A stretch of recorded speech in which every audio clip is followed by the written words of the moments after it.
கிறிஸ்து இயேசுவை நாமத்தினாலே உங்கள் யாவரையும் நான் வாழ்த்துகிறேன். மீண்டுமாக ஒரு புதிய மாதத்தை நாம் காணும்படியான கிருபை கர்த்தர் நமக்கு தந்திருக்கிறார். இந்த ஆண்டினுடைய 10வது மாதத்தை நாம் சந்திக்கக்கூடிய கிருபை கர்த்தர் நமக்கு தந்திருக்கிறார்.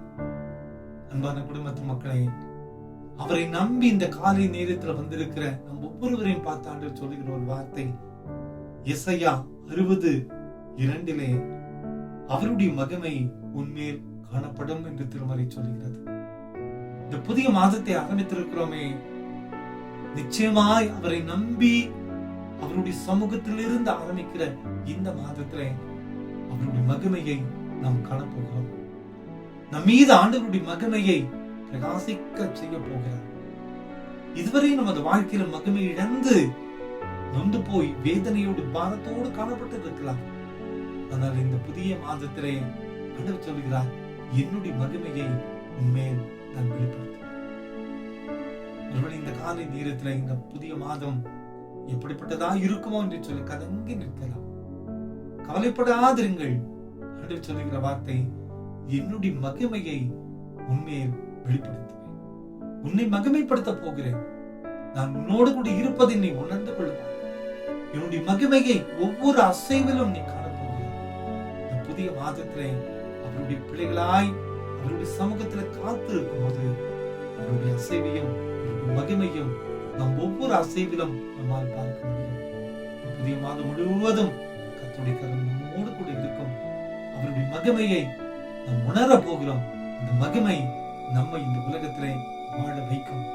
அந்த நம்பிக்கையோடு இந்த புதிய நாளை ஆரம்பிப்போம். கர்த்தருடைய பிரசன்னம் இந்த மாதம் கடைசி வரை நம்மோடு கூட இருக்கும். கவலைப்படாதிருங்கள். அவரோடு கூட இந்த புதிய மாதத்தில் பயணிப்போம். அவருடைய கிருபையுள்ள கரம் நம் ஒவ்வொருவரையும் உயர்த்தி மகிமையுள்ள பாதைக்குள் நிச்சயமாய் நம்மை வழிநடத்தி செல்லும். நன்றி ஆண்டவரே, உங்களுடைய மகிமையை எங்கள் மேல் வைக்க போகிற கிருபைக்காக துதிக்கிறப்பா. Lord, we need your grace, we need your strength, we need your glory. எங்கள் ஒவ்வொருவரையும் உங்களுடைய மகிமையினால் நிரப்பும் அப்பா. இந்த செய்தி கேட்டுக்கொண்டிருக்கிற ஒவ்வொருவருடைய வாழ்க்கையிலும் ஆரம்பித்திருக்கிற இந்த புதிய மாதம் மகிமையின் மாதமாக மாற்றுகிறார். எல்லா தீங்குக்கும், இருளுக்கும், துன்பங்களுக்கும், வேதனைக்கும், பலவீனங்களுக்கும் விலக்கி காத்து உங்களுடைய மகிமையை எங்கள் வாழ்க்கையில சரீரத்திலே வெளிப்படுத்த வேண்டும். பலவீனத்தோடு இந்த செய்தி கேட்டுக்கொண்டிருக்கிற மக்கள், உடைந்த உள்ளத்தோடு இந்த செய்தி கேட்டுக்கொண்டிருக்கிற மக்கள், வேதனை பயத்தோடு இந்த செய்தி கேட்டுக்கொண்டிருக்கிற ஒவ்வொருவருடைய வாழ்க்கையிலையும் ஒரு விசேஷித்த மகிமை இந்த காலை நேரத்தில் வெளிப்படும்படியான கருத்து. உம்மை நம்பின பிள்ளைகளை கைவிடாத தெய்வம் எங்களையும் மகிமைப்படுத்தும். காத்துக்கொள்ளும். பிறந்த நாளையும் திருமண நாளையும் நினைவு கூறுகிற ஒவ்வொரு பிள்ளைகளையும் நீ தொடும் அப்பா. உடைய மகிமையினால் நிரப்பும்.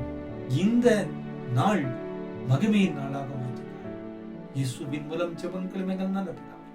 ஆமென், ஆமென், ஆமென்.